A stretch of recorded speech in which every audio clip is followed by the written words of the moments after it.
This is section 9.4, which is called Transforming Quadratic Functions.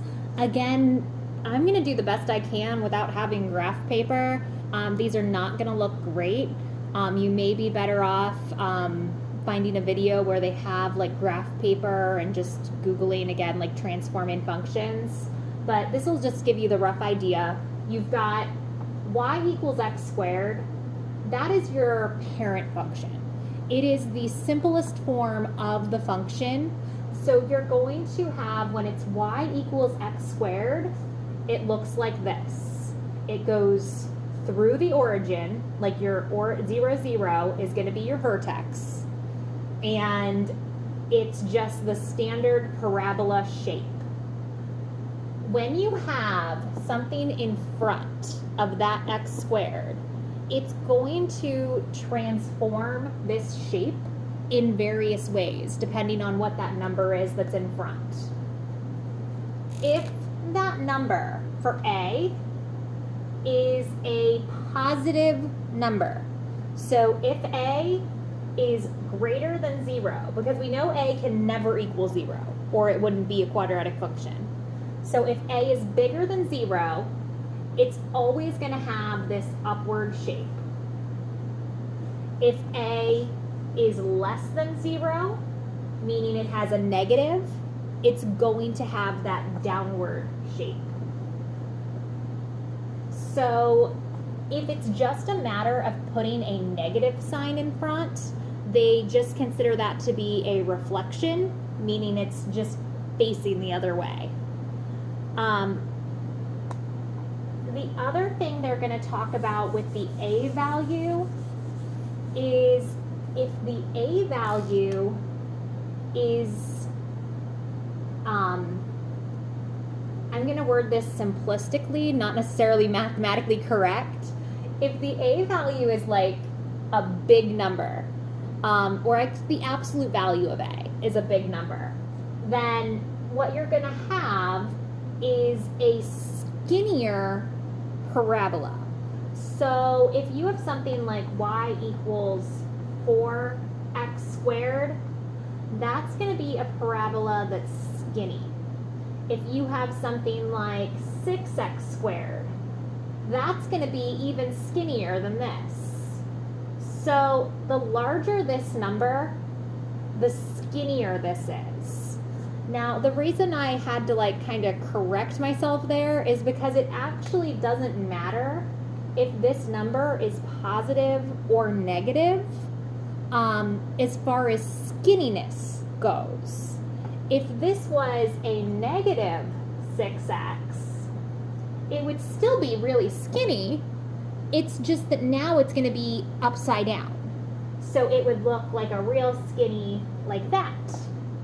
Now, all of these pictures would be going through the origin. They would all have their vertex at a 0, 0 point. The A number has nothing to do with the vertex.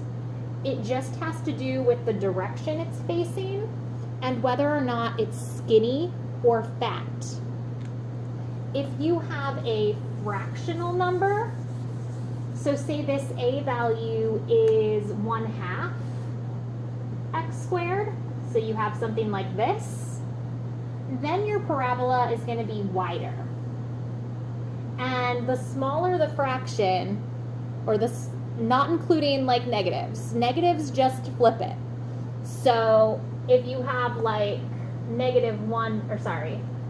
just a 1/4 x squared, that's going to be even fatter. So the smaller this fraction, the fatter it is. And again, you're really thinking in terms of absolute value, because negatives don't change fatness or skinniness. They would just, if this was a negative 1/4 x squared, it would be really fat, but it'd be facing the other way.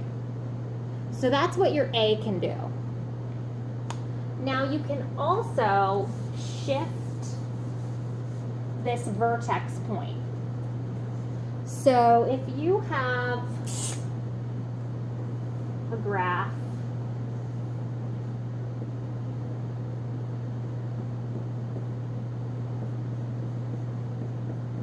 And let's say you have the formula or the equation x squared plus 3. What this plus 3 does is this is called a vertical shift. Vertical meaning up and down. It's going to shift your vertex up 3. So it's still going to be this width. It's just that this point, instead of being at 0, 0, 1, 2, 3, it would now be here. It would now be at 0, 3. So if this suddenly said y equals x squared minus 2, that's going to shift your vertex down 2. Still going to be the same width, it's just that now it's going to be right here.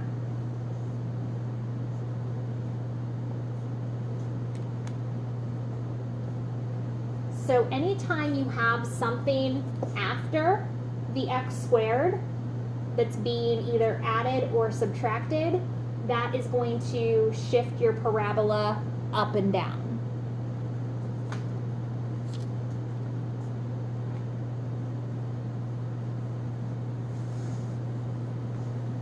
Now, I don't know if your teacher is going to get into this, but there's also something called a horizontal shift. And a horizontal shift occurs when you have, like, inside this parentheses part, if you have something in here, so like the part that's being squared with the x, if you have something in here, this would actually be a horizontal shift. And the horizontal shifts are the opposite of what you would think. So a horizontal shift is actually, this would be shifted left 3 spaces. So if I was going to try and draw that for you, it would still have the same width as this one, but instead of my vertex being right at 0, 0, I would have to move it left 3 spaces. So this parabola is going to be over here. And a same idea where if I had y equals x minus 2 squared, this would be to the right 2. So when it's a horizontal shift, it's the opposite of what you would think. When it's a vertical shift, it's normal. A vertical shift, if it's plus 2, it's going up 2. You can have equations then that combine everything. So if you have something that says y equals, let's say, negative parentheses x plus 2 squared, and it's plus 4, and they asked you to describe this, you're going to say it's shifted left 2, so it's a shift left 2 because this is opposite. This number outside here was the vertical shift, so you'd say it's shifted up 4. And then this negative that's in front here is also going to make it upside down. Or you might say it's reflected.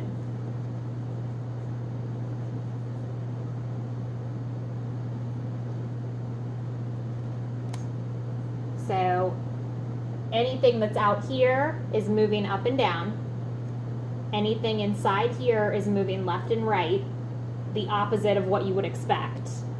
And anything in front of the X, that's going to determine fat or skinny or upside down. And that is all the way you can shift them.